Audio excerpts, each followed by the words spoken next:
5 आदतें डाल लो, तुम दुनिया में कभी भी असफल नहीं होगे। पहली आदत, अगर सफल होना है तो पहली आदत है खुद पर भरोसा करो, स्वयं पर भरोसा करो। दूसरी आदत, लक्ष्य निर्धारित करो, तुम्हें बनना क्या है। तीसरी आदत, निंदा से घबराए ना। जब लोग तुम्हें पागल कहने लगे, समझ जाना तुम सही चल रहे हो।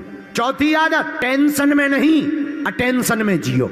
चिंता मत करो कि कैसे होगा, कब होगा, नहीं, प्रभु का नाम लेकर के तुम करते रहो। सूर्य उदय के पहले तुम्हें जागना पड़ेगा, घोड़ों की तरह तुम्हें दौड़ना पड़ेगा। 5वीं आदत है कम बोलो, सुनो 2 से, बोलना 1 से है। अगर ज्यादा बोलना होता तो भगवान 2 मुंह देते, इसलिए सुनो ज्यादा, बोलो कम, करो ज्यादा, कहो कम। जो ज्यादा बोलता है वो कभी सफल नहीं होता, जो करके दिखाता है वही सफल और महान हो जाता है।